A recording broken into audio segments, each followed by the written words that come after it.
Once again, beautiful shots. 昔は村総出で整備していましたが、 Used to be a long time ago. 報酬はこれでいかがでしょうか。大魔法使いフランメの著書。 Aha! Flame, the legendary mage that we read in the beginning of the show. その魔導書、偽物ですよね。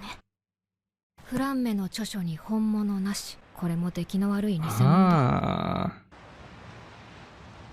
I love how the debris are floating there in the ocean, like they move according to the wave. いつもありがとうね、フェルンちゃん。もう3ヶ月になるね。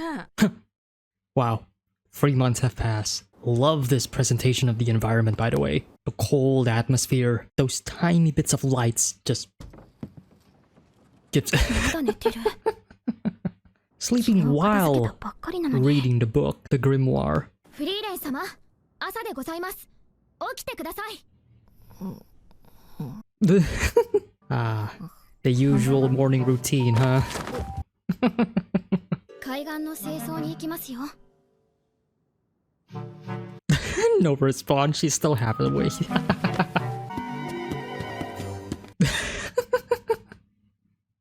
I love these moments. Very endearing. ふと思ったのですが。何？毎朝フリーレン様のことを起こしてご飯食べさせて服着せて、まあ別に私はもう諦めていますけど。ごめんって。 I love this dynamic. 世話をしてくれる人なんていないですよね。 Good question. はしょっちゅうだったね。 Oh. あとはハイターがたまに舌打ちしたくらいかな。ごめん。おい。Love that shadow that they have. Lovely fire effects. 新年祭までに間に合いそうですか。なんとかね。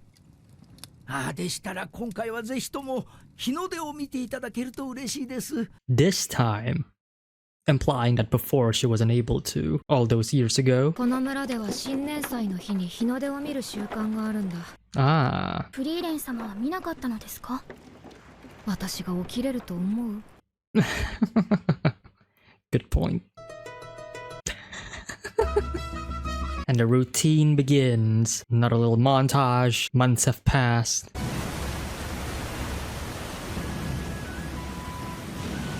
Oh yeah.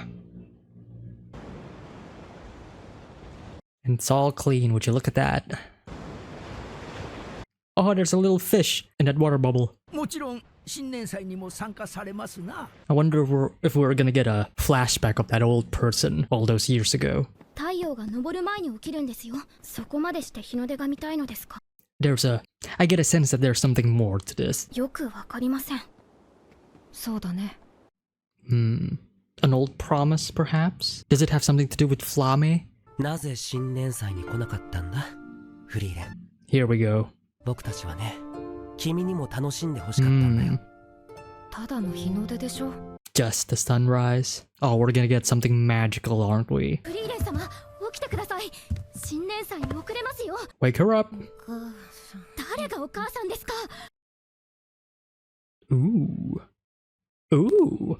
First instance that we heard of her calling out for her mother. We talked about her sister about an episode ago. Now I'm wondering if Flame is her mother. 確かに綺麗だけど、早起きしてまで見るものじゃないな。フェルン、帰って二度寝。フリーレン様、とても綺麗ですね。 What's so beautiful ただ about の日 it? の出だよ。 And that's the question, isn't it? でもフリーレン様、少し楽しそうです。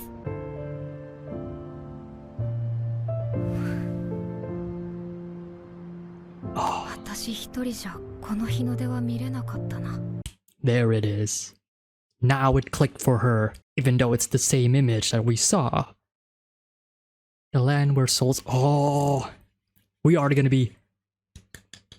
人は死んだら無に帰る。天国に行くんですよ。数千年前までは無に帰るって考えが主流だったからね。 Interesting world building that we're having here. 私も実在するかどうかはどっちでもいいです。ソウルがそれ言っていいのか、生臭坊主。でもたとえ実在しなかったとしてもあるべきものだと思います。その方が都合がいいからです。That's why people cling on disbelief, right? It's a way for people to calm themselves in the brink of death, knowing that if they do die and there is a heaven, right? 祈るか。おう。 Oh, lovely transition. アイゼン、遊びに来たよ。30年ぶりとは思えん態度だな。 I love how the grave have changed over the years. ハイターにも同じようなことを聞いたらしいな。 That she お did. 迎えにはまだ早いぞ。 No, he's not. 文通をしていたからな。 Aw. フォルボンチか。来たことあるのか。昔ね。昔って言ったぞ。Yeah, right. 原始時代でしょうか。How long have you been here though, Frieren? That's a good question. 探し物って How old is 大 Frieren? 魔法使いフランメの手記だ。 And here we go again. 本物の手記はフォルボン地のどこかにある。フリーレン、お前なら知っているはずだ。 You must know that. まずは大きな木を探そうか。大きな木か。途方もないな。 I'm sure the large tree will stand 時 out. 間なんていくらでもあるのか。まあね。 Fern. でもフェルンが嫌がるから早めに終わらせようか。お前は人の時間を気にするようなやつじゃなかった。だってフェルン、怒ると怖いんだよ。そうか。気をつけよう。 Oh man, this music. Oh yeah. Oh yeah. Eisen and Fur. こちらです。わかった。I love that little leaf just on his helmet. お前とヒンメルがかわいそうだと思ったんだ。大魔法使いフランメの式には死者と対話したという記録が残っているとされ We kind of have this information before. We kind of talked about this possible quest in the first episode. それにヒンメルのことを知りたいんだろ。1000年も前のことなのに、結局私は先生の手のひらの上か。Flame is her master, and 1,000 years have 頼りのある passed. 巣番だね。そうでもねえさ。 Whoa! And that little sapling is gonna be the big その tree. 頃には先生死んでるでしょ。だがお前は違う。Love her design. Flame, flame. The red hair is just great.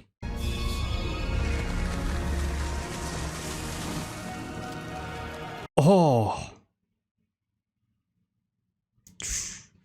Goosebumps. フランメの手記、 The real ones. The one and only. 本物だよ。 Yeah. 魔法史に出てくる大昔の英雄ですよね。 Ancient. Yeah. 本当に原始時代からね。大陸の遥か北の果て。この世界の人々が天国と呼ぶ場所。魂の眠る地、オレオールにたどり着いた。そこは多くの魂が集まる場所で、私はかつての戦友たちと対話した。Whoa. Oh, this is so Lord of the Rings. I love it. 真実なのでしょうか。天国はある。その方が都合がいいだろ。 It's more convenient if it does. 大陸北部、エンデ。エンデって。 Does Fern know? Oh. 今は魔王城がある場所だ。 Oh. Oh.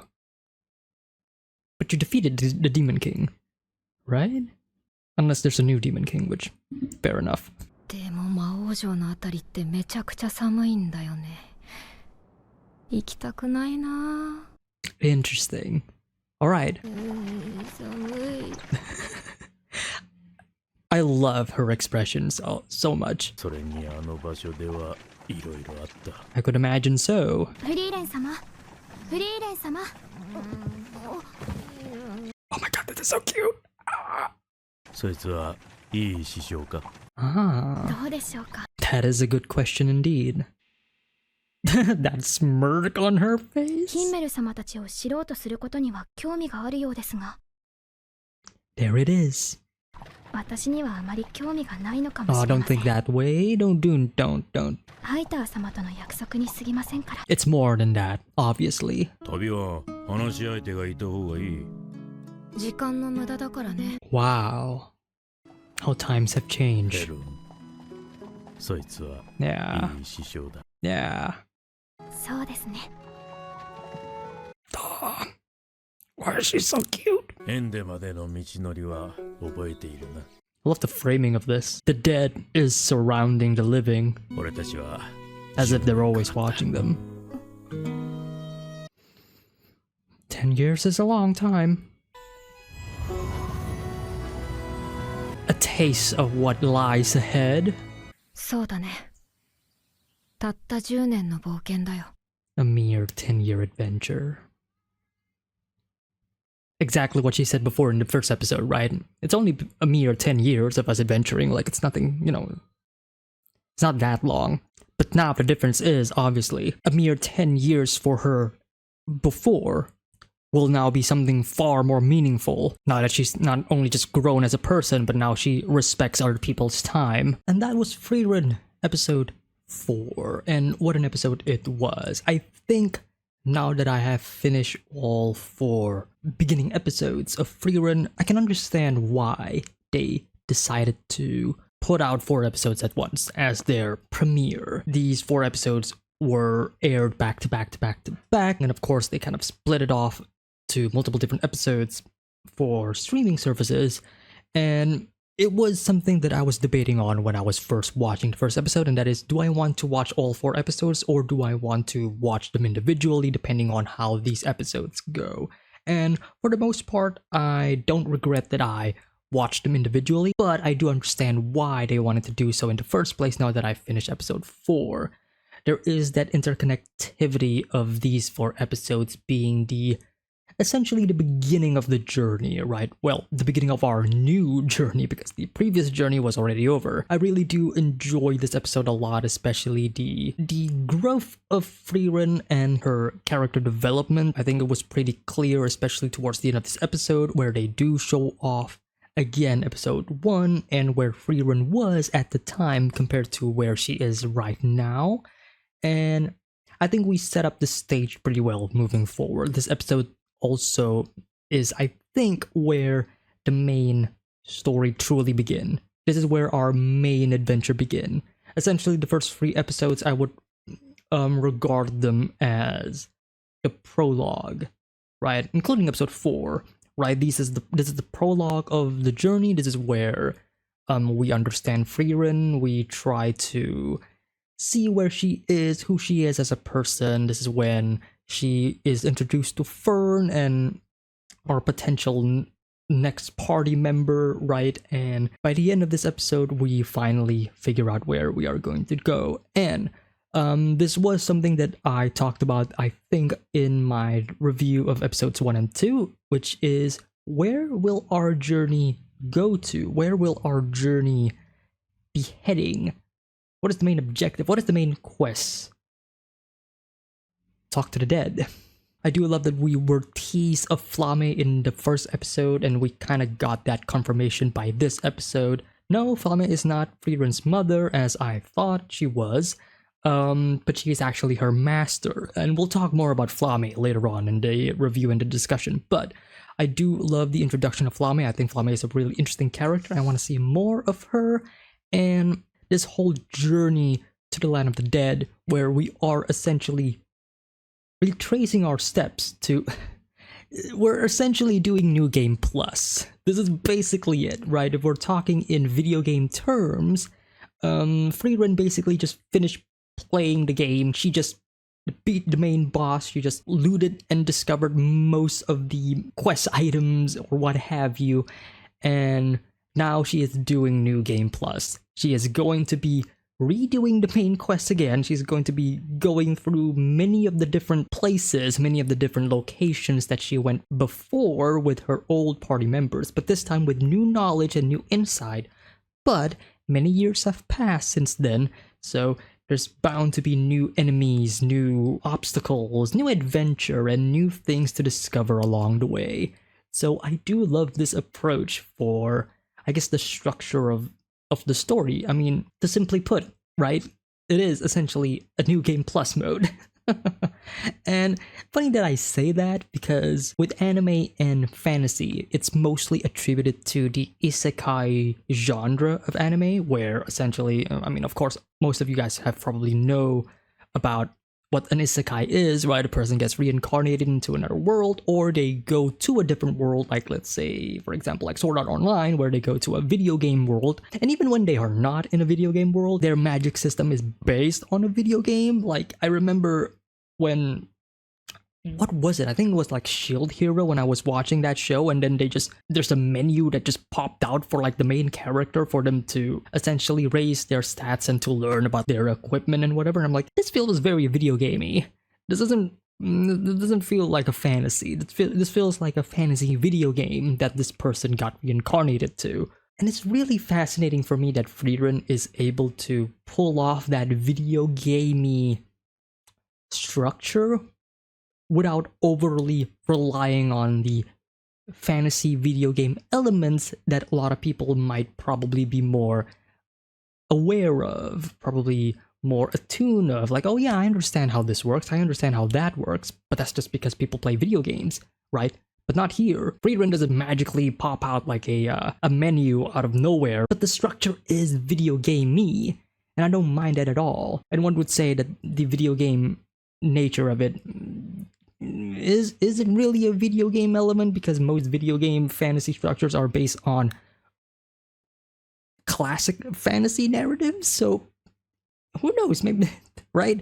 I talked a bit about like how this felt a lot like The Lord of the Rings, especially during that moment when we were seeing the Land of the Dead, and we will talk about that much more once we do get to that part. But overall, my mini review of this episode is that it is once again stellar. I do enjoy this. I love Frieren and her character, and how cute and bumbly she is. I don't know how else to describe her. She feels very relatable, to say the least, and I'm sure a lot of people will find much more relatability for Frieren in the future from her personality. Maybe not so much from her perception of time, but we'll talk about that. But from her own personality, from the way she acts, the way she talks, the way she just doesn't want to wake up in the middle of the morning because it's still in the morning. That is very cute, and I really, really enjoyed it. So overall, I do enjoy this episode of Frieren. I think the pacing has been pretty good. I think that's one thing that I haven't really talked about that much in my previous episodes of Frieren's review discussion, because so far the pacing has been really, really well. I do love that there is some downtime in this episode, throughout most of these episodes, I would say. And still, I really enjoy the use of the montage in the show really, really well. It's so well done. It's done in like the perfect place. Like, you don't just make a montage out of nowhere. Like, there is a reason why that montage existed. It is to pass through time, and time being a very important theme of the show. And this is going to be a weird comparison, I don't know, but the only other show that I'm currently watching that does this is Breaking Bad. Currently speaking, I'm sure there's plenty of other shows that does montages. Like, it's not like Breaking Bad invented montages. No, obviously not. What I'm saying is that montages are almost a staple of Breaking Bad. Almost every single episode of Breaking Bad will have at least one montage, and it'll always be a banger of a montage, and no matter when it is, but there's always going to be that. And I'm getting that same vibe with Frieren as well, so I'm really hoping that they are going to be sticking with the montages for the rest of the season, because I do love them. It is a perfect place and time to essentially keep the plot moving forward, but also to showcase a lot of really fun activity between Frieren, Fern, and a bunch of other people, to showcase the rest of the world and what they're doing, the setting, like, and just to show up a bit of animation as well. So I really do enjoy the montages in Frieren. It's really great. It's so well done. But moving on from my review, like I said, I really enjoyed this episode a lot. I think so far 4 episodes in, Frieren has solidified itself as one of the best produced anime of the year, I would say, comparing Frieren to many other shows of the past. It really has blown my expectations away. It's been really stellar. Moving on from there are a couple of shots that I do want to break down just because. Let's start by saying that I think Frieren does a pretty good job in its shot composition. Something that has happened a lot in these past couple of episodes is there's a lot of these really well done wide shots. So plenty of shots where you can pretty much see everything in the image, like it's a really wide landscape shot, usually an establishing shot, and it's done really well. But I think some of the things that I really do love about Frieren is its many uses of just visual shot composition wise. Like, sometimes it's pretty simple, but it's one of those things that once you look at it, like you do want to appreciate it. Like, let's say for example, like there's a lot of these really great use of leading lines, like let's say from the clips here, where you can definitely see some of these lines going and pointing towards the character, using the ships here, like pointing down to them as well, ship pointing down to them, and even here pointing down to them. This also points to them. This also points to them. Even the waves are moving this way. So all of our visual direction, like there's a lot going on, right? You can see the shipwrecks and they're all over the place, and they are pretty much covering the entirety of the left side of the screen. You also see like the giant wall in the back and the city, the village there. And yet all of our eyes' attention goes to Frieren, Fern, and the old person. And I think they've done a pretty good job at leading us to this place due to all of these leading lines. A lot of the shot composition itself is also really well done. We kind of see it again in this shot, where this is where we are trying to lead our audience's eye, right? And of course, we do that by having the road go directly where they are. Like this is pretty simple. This is a pretty simple way to do it. Having the rooftops all pointing towards this way because of the perspective, or at least the center of the horizon line, and it's all moving towards this spot as well. And all of these are scattered throughout Frieren, not just in this episode, but in like the previous episodes as well. And these aren't like groundbreaking or anything. No, there are other more incredible shots out there, but these just goes to show just how well thought out like these shot compositions are in this show. Because sometimes some shows and some shot compositions, they don't really, how do I put it lightly, they don't feel impressive. They feel normal. They feel eh. And that is like the downside of it all, isn't it? It's one of those things where if I do see it, it's like, they could have done it better. They could have drawn it differently. I feel like the shot composition could have been more livelier. It could have been more pleasing to the eye. It could have been more unique. And sometimes a lot of animes just doesn't do that. Maybe it's because they just want to do it one-to-one with their manga adaptation, for example, and that could be the case. But it's just one of those many different reasons why, if you are adapting something into an anime form or into a TV form or a film form, then you should probably use the medium to its advantage. You're not confined into a panel anymore. You have the entire screen for you. What are you gonna do with it, right?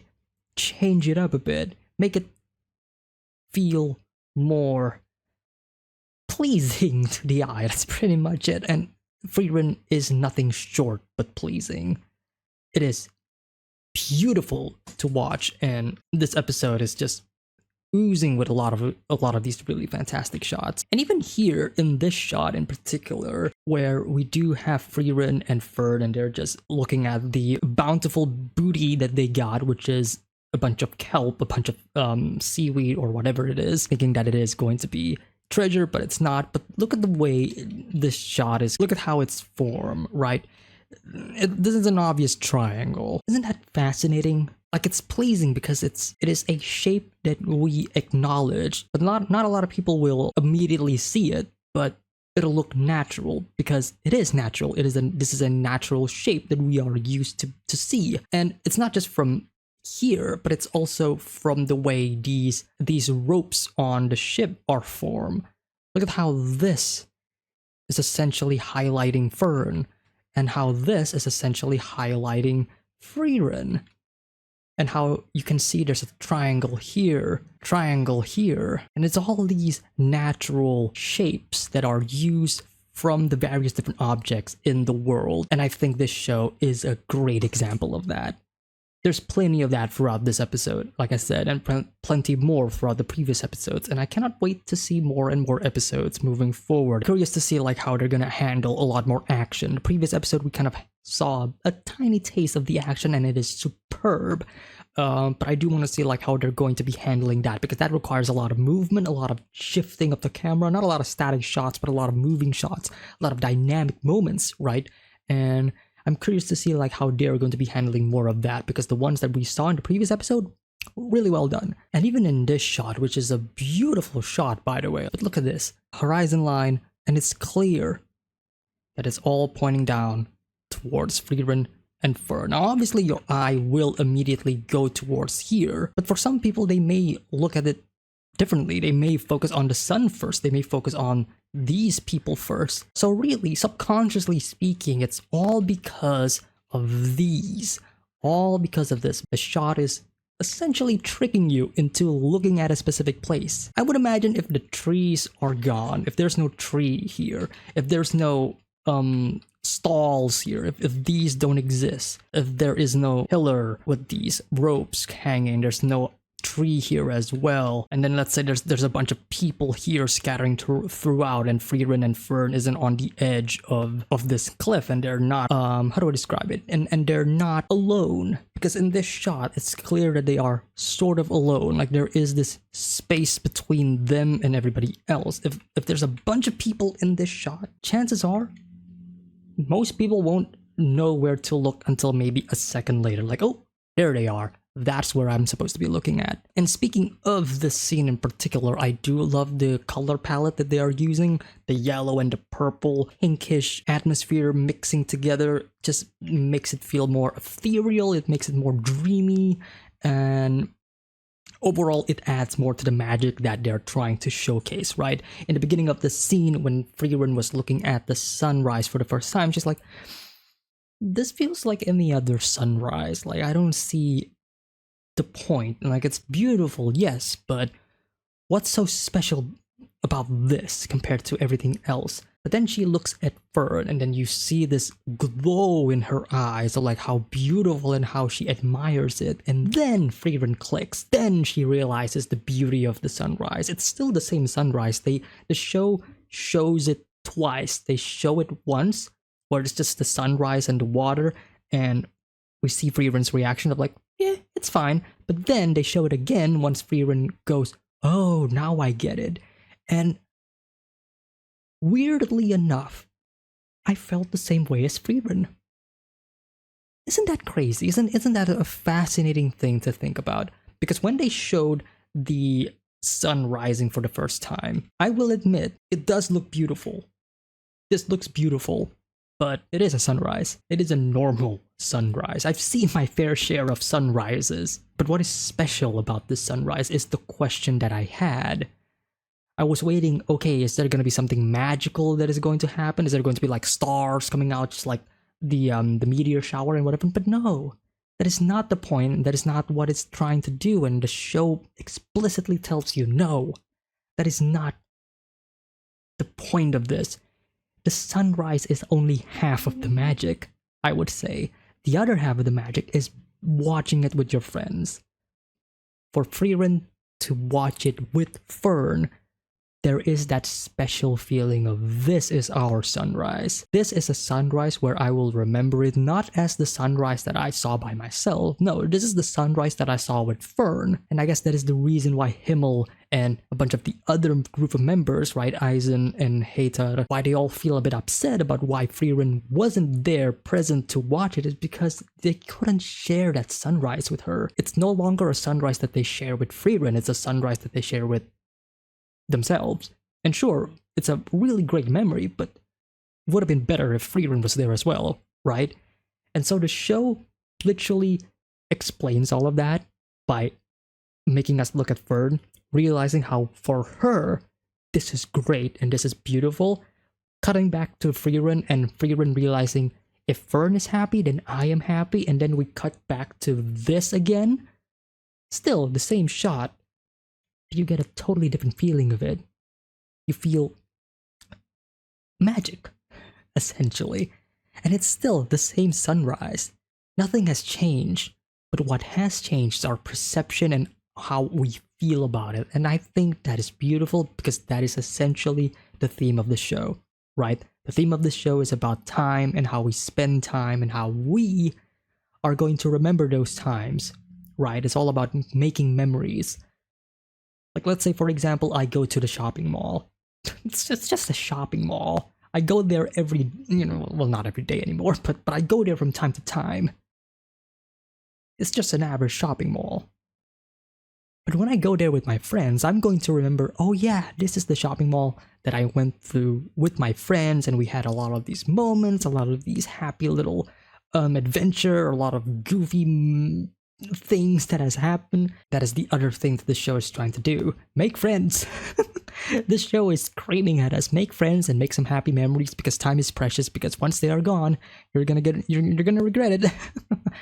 So it's a wonderful way to showcase that in the most beautiful and simplistic way possible, because this isn't, again, like, this isn't a meteor shower where it's designed to be magical. No, this is a normal sunrise that we have seen multiple times in our lifetime, and there's a difference between watching it by ourselves and watching it with other people. I find that message to be very, very beautiful. Now, speaking of time, well, this entire show is about time, but there is this shot that I find really, really fascinating, and this is a shot of, if memory serves me right, it is a shot of the grave for Aizen's family, or his mother and father, if I remember correctly. And this is a shot that first appeared in the flashback, right? More than 70 years ago, right? 50 years plus 30 years, so around like 70, 80 years, almost 100 years at this point. And you see the change in time of how first we saw this, and then when Frieren arrives in our timeline, look at the difference. More flowers in the back, right? Where in the beginning there's only like these 1 or 2 flowers there. Now it's a whole field of flowers, various different flowers as well.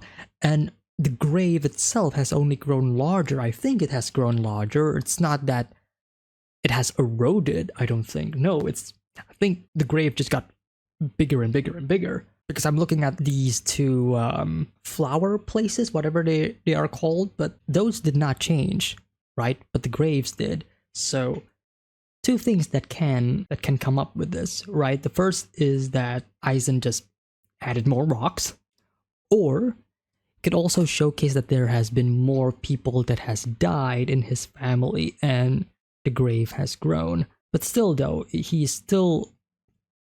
I'm pretty sure it's still the grave of the mother and the father, but as time moves on, the grave has only grown larger and larger. I could only describe that as having more respect to the deceased, right? It only shows how much more meaning time has become for Aizen as well. It's just such a fascinating change between the 2 graves. I just find it fascinating, because usually once you put up a grave and then that's it, you don't really add more to the grave, or at least the outside structure of it. You can obviously stack graves upon graves, right, if you want to, but it's such a fascinating change. I wonder if there's a different religious connotation to that. Now, as we move on to the story, we'll learn more about Flame and her and what her deal is, the legendary mage that of course we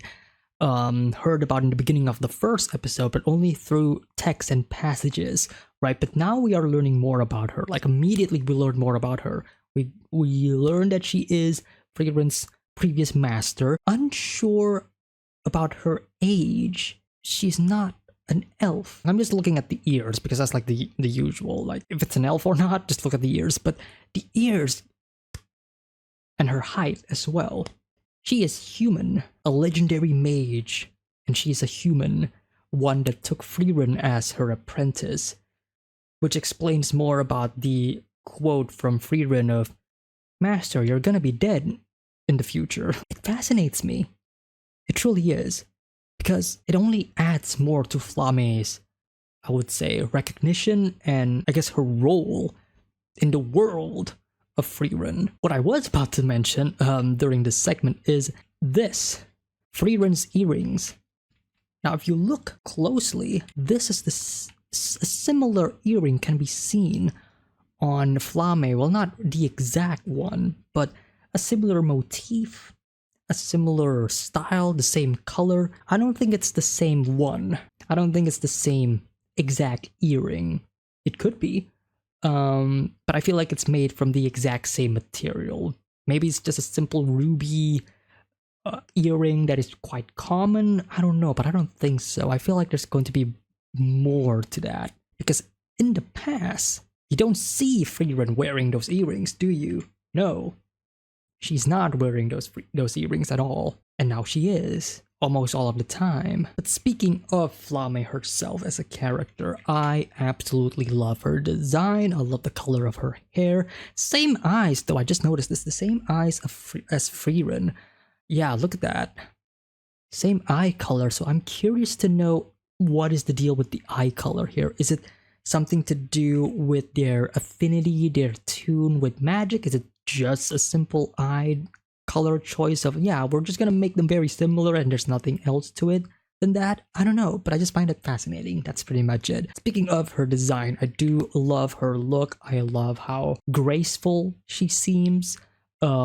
Clearly she knows a lot. She has a lot of knowledge within her, right? But her hair and the name choice, pretty obvious, you know, like Flame. I don't know if that is a literal translation to flame, but it kind of sounds like it, right? Flame, and the color of the hair pretty much mimicking the color of fire, amber, if you will, right? It's really good.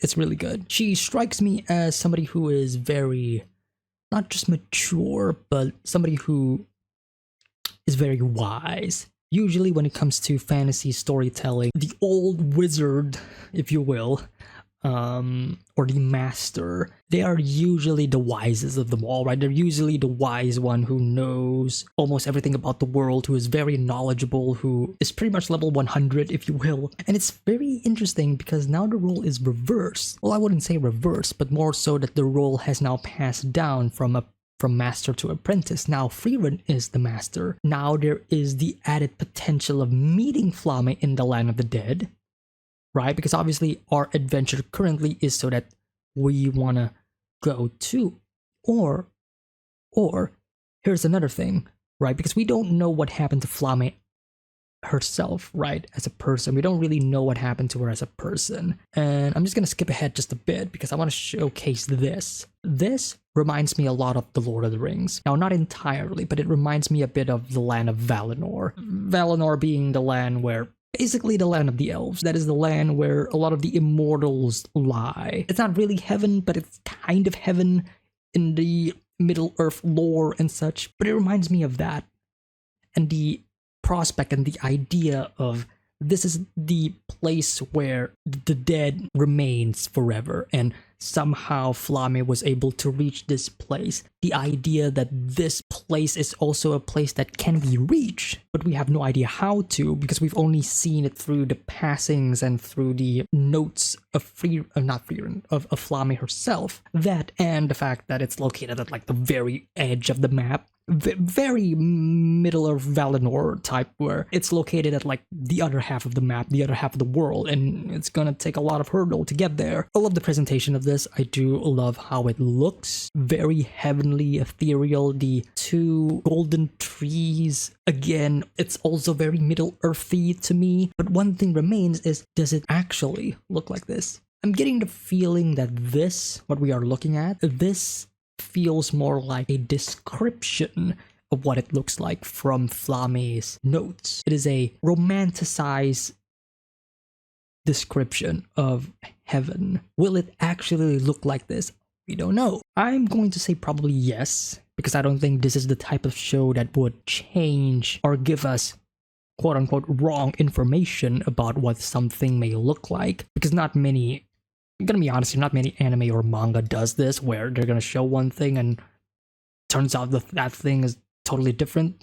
Very seldom this anime and manga does that. So I'm pretty confident that this is exactly what it's going to look like once we somehow get there. I don't know if we're actually going to get there or not. We don't even know if that place really existed, but we're trusting Flames and her notes on this. Plus, it is kind of like the main journey anyway, the main adventure, right? So if it does exist, cool. If it doesn't exist, well then maybe the real treasure is the adventure and the journey and the friends that we made along the way. But going back a couple of scenes before this, I really enjoyed this specific moment in this episode. I think this is a highlight for me in terms of like animation. This is magical. The trees going up, the book opening, sorry, not the book opening, but yeah, the door opening and then the book opening. It's like a three-way passage of like tree roots opening, boom, door opens, book opens. It feels very snappy. It feels like that magical moment when you finally open some, again, I'm gonna be using like a video game term for this. You finally reach the end of the dungeon and then there's like one final door that you need to open, and once you unlock the door, you unlock the puzzle, and they show like a really cool cinematic of it because it's like, hey, you deserve this. You deserve this. Right? It's kind of like that. It's kind of like that feeling. And I had so many goosebumps in this moment because it's really fun.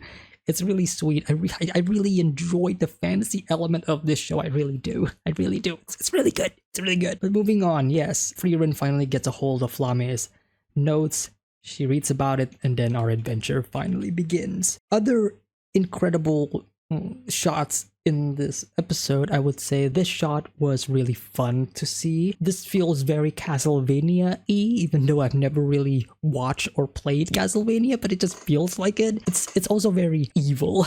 It's so evil. It's very evil. Once again, the triangles at display, but this time it's not for the use of compositing. It's not compositing, composition. It's not for composition's sake, but it's more so to further evoke the feeling of danger and evil. Because if there's one thing about shape, so obviously some of you may know about color theory, which is the theory of the use of color and how it is used to evoke different emotions for the viewer. Like, let's say a sad scene happens, so there's going to be a bunch of rain happening, and it's going to be very muted, it's very gray, maybe a bit blue, because usually blue and desaturated colors will represent sadness. Red can also either mean love or danger, and purple can mean fantasy and also evil as well. There's color theory, and then there's shape theory. What do I mean by shape theory?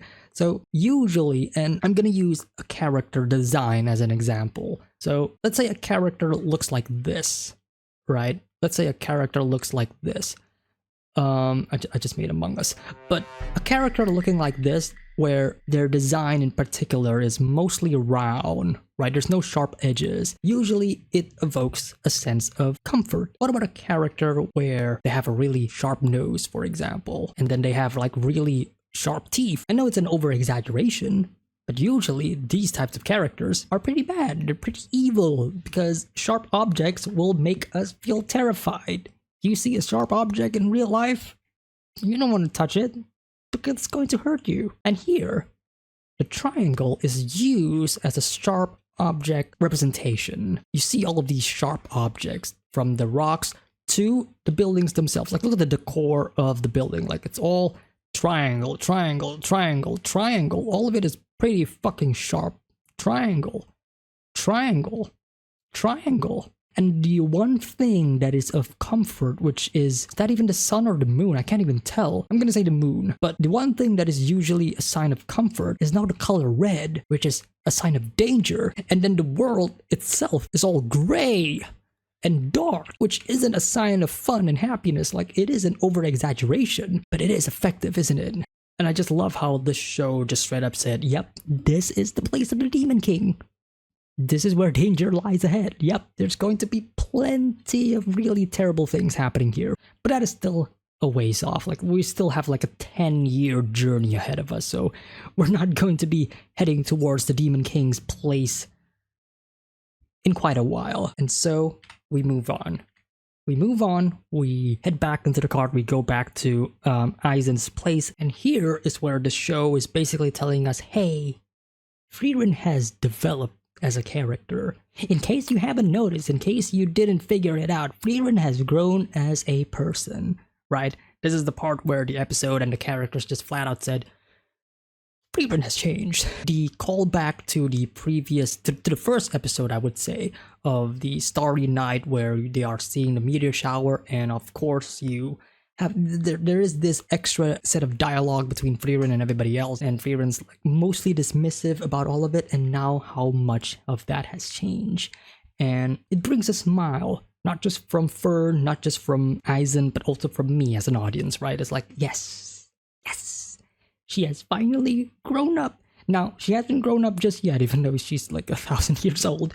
That's the irony of it, right? But there's still a lot more to cover, right? There's still plenty of things that Frieren needs to discover as a person, that she needs to experience more, not just the good, but also the bad. And that is what I'm kind of worried at, because how is she going to handle more deaths, let's say? Because Fern and other party members that are going to be with us, they're not going to last long. Frieren is going to outlive them again. That is the final thing, in my opinion, that Frieren needs to overcome once again. We're going to be spending 10 years with them.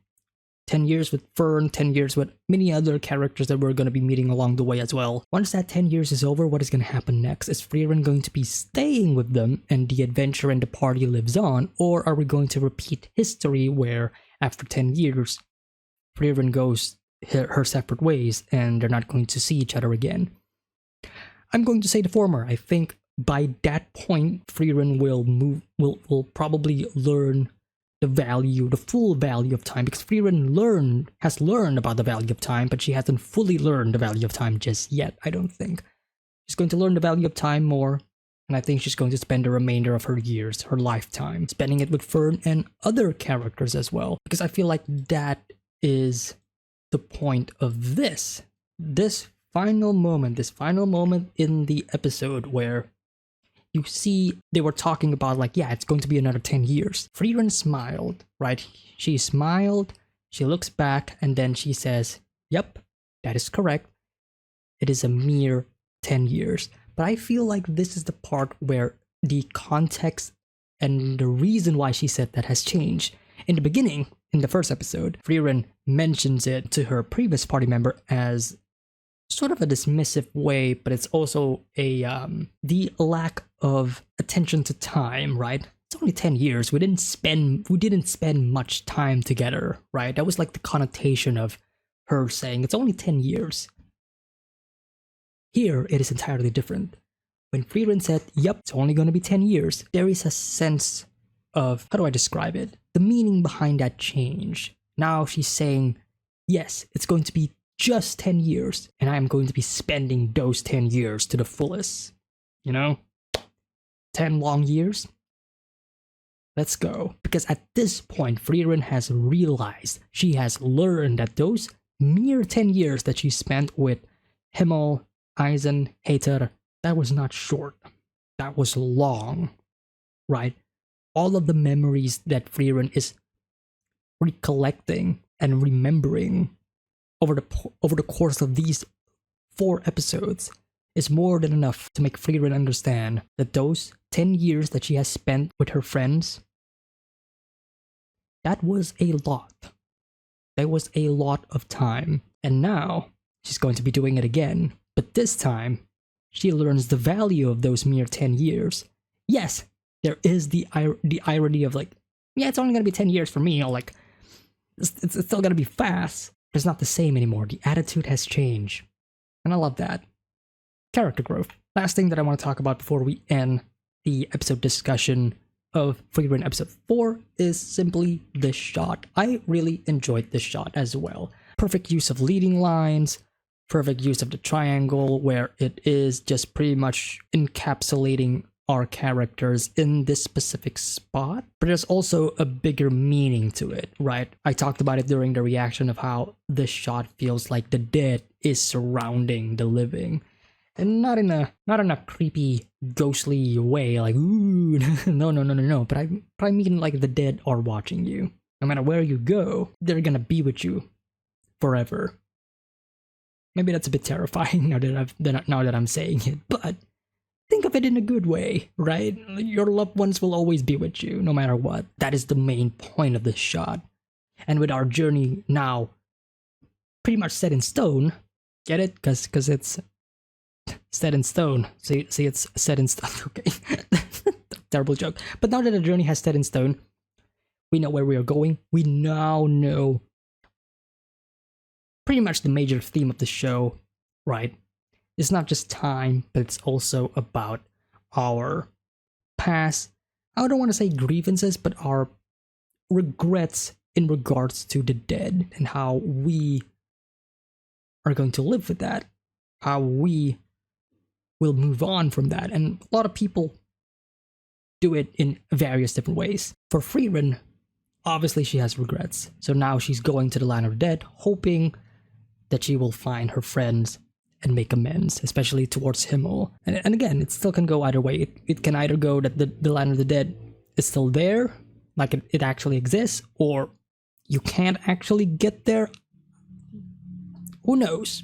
But we are trusting Flamme in this situation, that she has gone to that place. So, the other question that still remains, where is Flamme? Had she actually died? Or did she move to the land of the dead and she stayed there and she's just there? I don't know. Not sure.